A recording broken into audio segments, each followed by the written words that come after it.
2002년 4월 22일 텍사스 그랜드 프레리 외곽.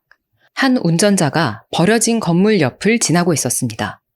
그런데 그 건물 주차장에 뭔가 빨간 게 번쩍번쩍 하는 거예요. 자세히 보니까 작은 불길이 치솟고 있었습니다. 운전자는 얼른 소방서에 신고를 하는데요. 신고를 받고 출동한 소방대원들은 화재를 진압합니다. 그런데 불을 끄고 보니까 놀랍게도 심하게 타버린 텐트 방수포와 전기 담요 속에 뭔가가 들어있었어요. 뭐였을까요? 바로 시신이었습니다. 그리고 그 주변에는 시신을 태우는 데 사용된 걸로 보이는 휘발유와 연소 촉진제도 함께 놓여 있었어요. 경찰은 시신 바로 옆에 배수로가 위치한 걸 보고 범인이 시신을 불태운 뒤에 그 배수로에 유기를 하려다가 지나가는 사람을 보고 도주한 것으로 추정했습니다. 과연 꽁꽁 쌓인 채 타버린 피해자는 누구일까요? 그리고 이렇게 잔인한 방법으로 시신을 유기하고 도망친 범인은 또 어떤 놈일까요? 지금부터 그 비밀을 한번 파헤쳐 보겠습니다. 실제 사건 스토리 잘 정리해서 전해드리는 알고 싶은 이야기 제 채널입니다. 재밌게 시청하고 계시다면 좋아요, 구독, 그리고 댓글 부탁드려요. 그럼 오늘의 이야기 시작하겠습니다. 불꽃이 발견돼서 단순 화재 현장인 줄 알았는데 그 안에서 시신이 나온 상황. 당시 사망조사관이 현장에 도착해서 시신을 봤을 때 처음에는 남자인지 여자인지조차 알 수가 없었어요. 얼굴 피부색을 보고 백인이구나 하는 정도만 알 수 있었다고 합니다. 현장 주변에서는 별다른 단서가 확인되지 않았지만 시신에서 3m 정도 떨어진 흙바닥 위에 새로 찍힌 듯한 타이어 자국이 하나 발견됐어요. 경찰은 불에 탄 시신이 더 훼손되지 않도록 몇 시간을 들여서 조심스럽게 수습을 한 뒤에 연구소에 분석을 의뢰했습니다. 검시 결과 피해자는 40대 남성으로 심장에 총상을 입어 사망했으며 시신이 발견되기 36시간에서 48시간 전에 사망한 걸로 추정됐어요. 경찰은 실종자 목록과 치과 기록을 대조한 끝에 마침내 피해자의 신원을 밝혀냅니다. 그는 바로 인근 그레이프바인에 거주하는 꽤나 잘 알려진 부동산 중개인 40살의 데이비드 닉슨이라는 자였어요. 1962년생인 데이비드는 20대 후반부터 부동산 일에 뛰어들었습니다. 키가 6피트 4인치, 190cm가 넘었고요. 몸무게는 110kg의 곰처럼 커다란 남자였는데요.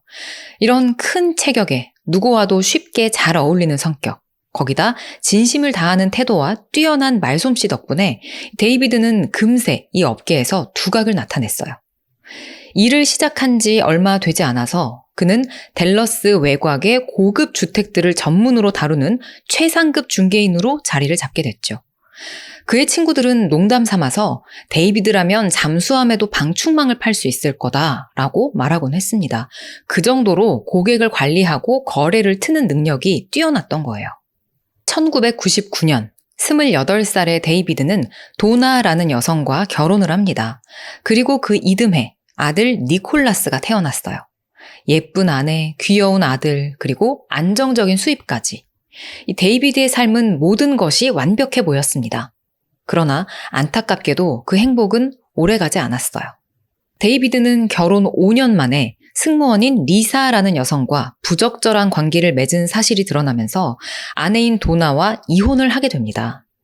이혼 후 그는 곧바로 그 불륜 상대였던 리사라는 여자와 재혼을 하지만 이번에는 2년도 채 지나지 않아서 또다시 파국을 맞았어요.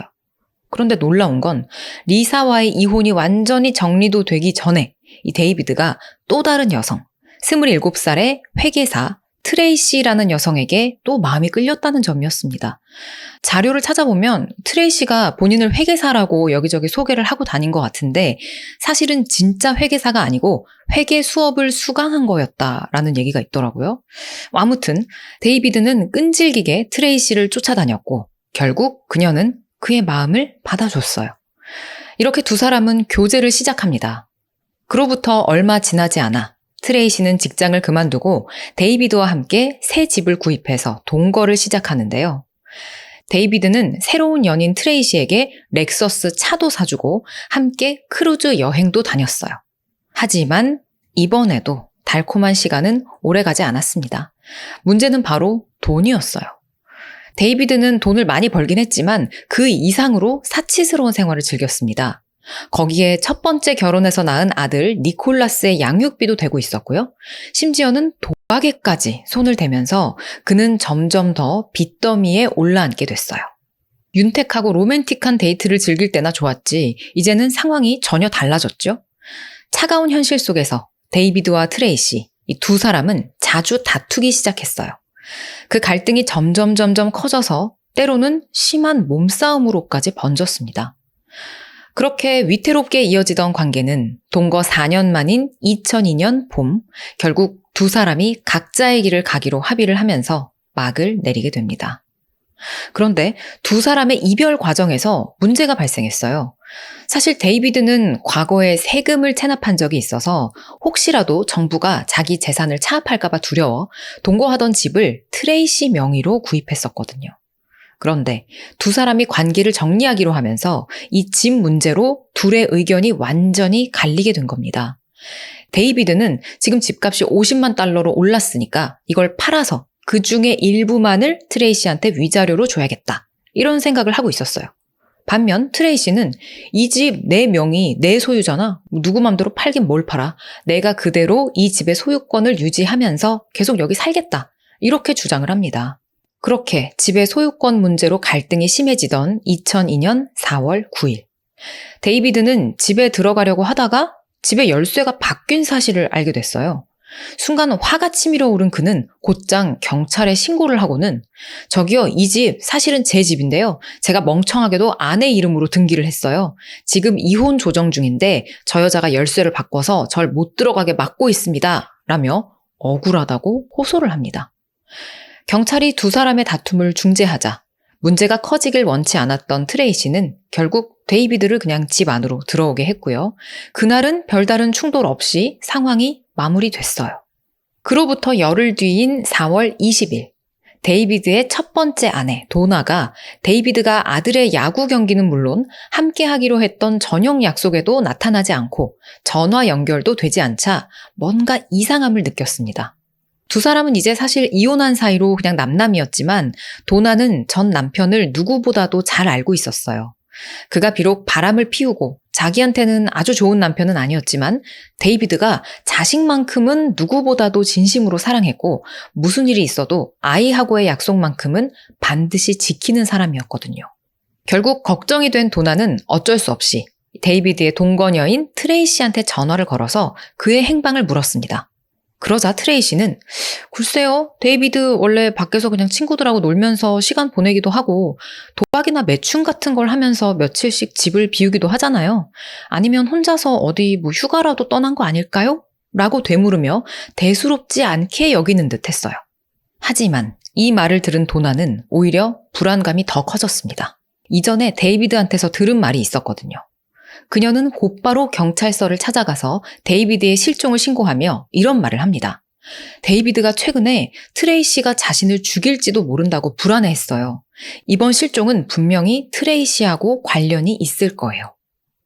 그리고 그 옆에 함께 있었던 아들도 아버지가 집 금고에 총을 보관하고 있었어요. 라고 덧붙이기도 했죠. 이 신고가 접수된 지 불과 3시간 만에 앞서 말씀드렸던 것처럼 데이비드의 시신이 불에 탄 채로 발견이 됐던 겁니다. 경찰이 데이비드의 행적을 조사하자 그는 신고 이틀 전인 4월 18일 고객에게 집을 보여준 이후 감쪽같이 자취를 감춘 상태였어요.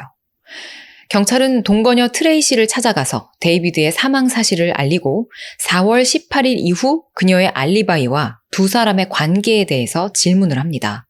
트레이시는 다음과 같이 침착하게 자신의 알리바이와 입장을 설명했어요. 저는 줄곧 집에 있었어요. 데이비드는 다른 지역으로 일하러 간 줄 알았고요. 사실 작년 가을에 제가 임신을 했었는데요. 데이비드가 아이를 원하지 않았던 터라 낙태를 하라고 강요했고 제가 거부하니까 저를 막 밀쳐서 결국 유산이 되고 말았죠. 그 이후로 우리는 이혼과 재산 분할 문제로 사이가 좋지 않긴 했어요. 하지만 저는 그 사람의 죽음과는 전혀 관련이 없습니다. 경찰은 트레이시의 진술에 의문을 품고 그녀에 대한 수사를 시작합니다. 조사 과정에서 경찰은 그녀가 데이비드가 실종된 날 소형 이삿짐 차량을 렌트한 기록을 발견했어요. 이에 대해 경찰이 트레이시한테 질문을 하자 트레이시는 데이비드가 다른 집을 구해서 나간다면서 이삿짐을 옮길 트럭을 구해달라고 했었거든요. 그래서 제가 차를 빌려놨는데 그 사람이 나타나지 않은 거예요. 라고 답했습니다. 경찰은 트레이시가 트럭을 이용해서 데이비드의 시신을 옮겼을 가능성이 있다고 추정을 하고 곧바로 차량을 확보해서 감식에 들어갔어요. 하지만 문제는 트레이시가 그 트럭을 반납한 이후로 다른 3명의 고객이 차를 빌려서 사용했고 그 사이 차량은 여러 차례 청소와 세차를 거쳤다는 점이었습니다. 결국 차량 내부에서는 아무런 증거도 찾을 수가 없었어요. 하지만 수사의 중요한 단서 하나가 확인이 되는데요. 바로 아까 말씀드렸던 그 사건 현장에서 발견된 타이어 자국과 이 이삿짐 트럭의 타이어 패턴이 일치한다는 사실이었습니다. 이후 경찰은 트레이시의 집과 사건 현장을 잇는 주요 도로의 CCTV를 샅샅이 확인했어요. 데이비드와 트레이시는 각기 다른 색상의 렉서스를 한 대씩 보유하고 있었는데요. CCTV 확인 결과 이들 각자의 렉서스 차량 2대와 이삿짐 트럭으로 보이는 차량이 이틀 동안 슈퍼마켓 주차장을 오가며 주차된 영상을 찾아냈습니다. 트레이시의 집하고 슈퍼마켓은 걸어서 이동을 할 만한 거리였고요.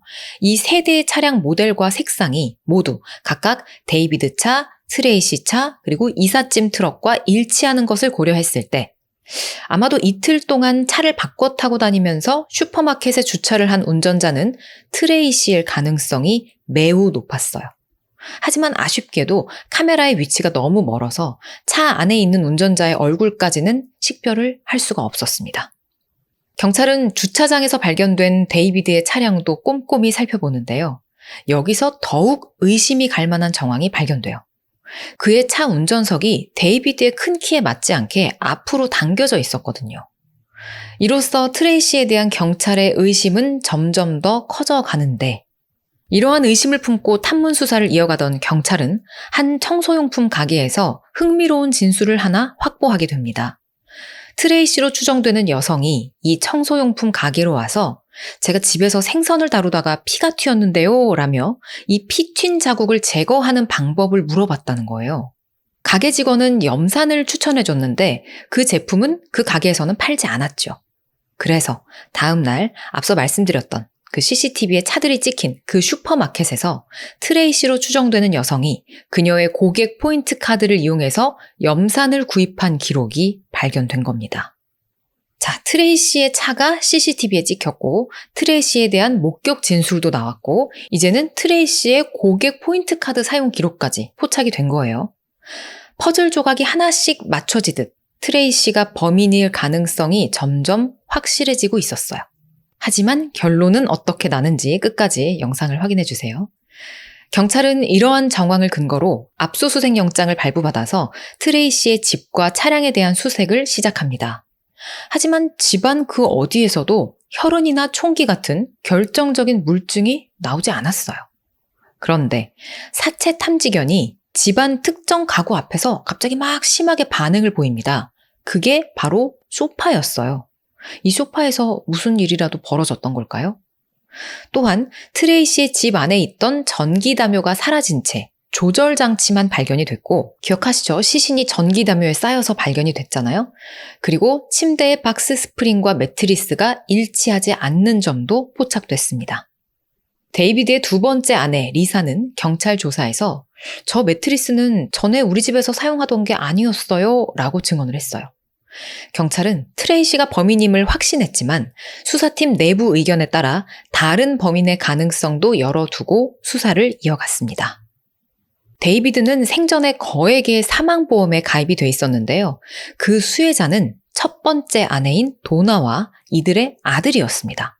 특히 도나가 데이비드의 실종을 신고한 지 3시간 만에 그의 시신이 발견되면서 사실 그녀 역시 잠시 용의선상에 오르기도 했어요. 하지만 도나가 수사에 적극적으로 협조를 하기도 했고 또 확실한 알리바이까지 확인이 되면서 그녀는 수사 대상에서 제외됐죠. 이 외에도 데이비드의 시신이 발견된 인근에서는 4개월 전에 한 매춘부가 총에 맞아 담요에 쌓여 불태워진 사건이 발생한 적이 있었는데요. 경찰은 이 사건과 데이비드 사건, 이 두 사건이 동일범의 소행일 가능성도 염두에 두고 수사를 해봅니다만 결국은 연관성이 없다고 판단하고 개별 사건으로 수사를 이어갔어요. 퍼즐 조각처럼 맞춰지는 증거들과 명백한 정황들, 그리고 다른 용의자의 소행일 가능성이 하나씩 지워지면서 경찰은 이혼과 재산 분할 문제로 분노한 트레이시가 잠자던 데이비드를 총으로 쏴서 살해하고 이후 빌린 이삿짐 차량을 이용해 그의 시신을 옮긴 것으로 결론을 내리고 그녀를 1급 살인과 시신 훼손 및 유기 혐의로 체포합니다. 이렇게 트레이시는 결국 기소가 됐어요. 재판이 시작됩니다. 검찰은 명확한 증거가 없는 상황에서 트레이시의 범죄를 입증하기 위해 애를 쓰는데요. 우선 분노한 트레이시가 집을 차지하기 위해서 데이비드를 살해하고 이후 그의 시신을 외진 지역의 배수구에 유기하려 했다는 주장을 펼칩니다. 그러나 배수구 입구가 너무 작아 시신을 넣을 수가 없어서 휘발유와 발화 촉진제를 이용해 시신을 태우려 한 것이다 라고 밝혔어요. 특히 검찰은 트레이시가 데이비드의 행방에 대해서 주변 사람들에게 서로 다른 거짓말을 했다는 점을 지적합니다. 첫 번째 아내 도나한테는 데이비드가 여행을 갔다며 별일 아니라고 말을 했었죠. 근데 또 경찰한테는 다른 지역으로 일을 하러 간 줄 알았다라고 얘기를 했고요. 또 데이비드를 찾던 그의 상사한테는 데이비드가 어디 있는지 나는 모른다라고 했단 말이에요. 이렇게 굳이 모든 사람들에게 다 다른 대답을 한 점을 강조합니다. 법정의 증인으로 나온 경찰관은 트레이시를 찾아가서 데이비드의 사망을 알렸을 때 그녀가 남편의 죽음을 슬퍼하기보다는 불탄 시신이 어떻게 데이비드인 줄 알았나요? 라고 물었다면서 그녀의 태도가 뭔가 이상했다고 진술을 했어요. 이 진술을 듣고 트레이시는 자기는 그런 적이 절대 없다라고 주장을 합니다. 자기는 경찰한테 데이비드의 신원을 어떻게 확인했는지 그런 걸 물은 적이 없다는 거예요. 이 부분은 사실 어디 녹음을 해두지 않은 이상 밝힐 수가 없는 문제이긴 하죠. 트레이시는 재판에서 자기가 비록 데이비드 때문에 아이도 유산하고 이혼과 재산 분할 문제로 사이도 좋지 않았지만 그렇다고 해서 내가 데이비드를 살해했다는 건 말도 안 된다라면서 결백을 주장했습니다. 트레이시의 변호인 역시 검찰의 주장을 조목조목 반박하기 시작했어요. 경찰이 트레이시와 데이비드가 살던 집, 그리고 이들의 차량 모두를 루미놀로 검사했지만 혈흔은커녕 살인 무기 하나도 발견하지 못했다. 또한 집의 바닥까지 구석구석 조사를 했는데도 염산이라든가 다른 청소 약품이 사용됐다는 증거도 찾지 못했다라면서 검찰이 직접 증거 하나 없이 단순히 정황만으로 트레이시를 기소한 거라고 강조했습니다. 트레이시의 변호인이 이렇게 뜬구름 잡는 기소였다라고 주장을 해오자 검찰은 몇 가지 물증을 딱 제시했어요. 청소용품 가게 직원의 증언과 슈퍼마켓에서 염산을 구매한 여성이 찍힌 CCTV 영상, 그리고 이때 사용된 트레이시의 고객 포인트 기록이었습니다. 그러자 변호인은 영상의 화질이 일단 너무 나빠서 저 여성이 트레이시인지 식별을 할 수가 없다. 그리고 만약에 정말로 트레이시가 혈흔 증거를 없애기 위해서 염산을 산 거라면 왜 신분이 그대로 노출될 본인의 포인트 카드로 물건 할인을 받았겠냐라면서 이건 누군가 그녀의 포인트 카드를 주어서 대신 사용한 것일 확률이 높다고 반문했어요. 검찰은 여기에 대해서 또 재반박을 합니다. 마트 가서 계산할 때 포인트 카드를 내미는 건 뭔가 치밀하게 계산하고 아니고를 떠나서 그냥 단순 습관일 뿐이다. 트레이시가 살인을 저지르고 경황이 없는 와중에 포인트 카드까지 신경 쓸 겨를은 없었을 것이다 라는 주장을 펼쳤죠. 트레이시의 변호인은 이번엔 경찰이 트레이시를 범인으로 단정하는 바람에 다른 용의자들에 대한 수사가 제대로 이루어지지 않았다는 점을 강하게 비난하고 나섰어요. 그 근거로 데이비드가 사망 2개월 전 50만 달러짜리 사망보험에 가입을 하면서 그 수혜자를 첫 번째 아내 도나와 그녀가 키우는 아들로 등록했다는 점을 부각시키는데요. 그러면서 변호인은 데이비드의 죽음으로 지금 가장 큰 금전적 이득을 보는 사람은 도나다라고 주장을 합니다. 또 도나가 사망보험금 문제로 데이비드의 부모, 즉 전 시부모하고 다투는 소리를 들었다는 목격자를 증인으로 불러서 증언하게 하기도 했어요.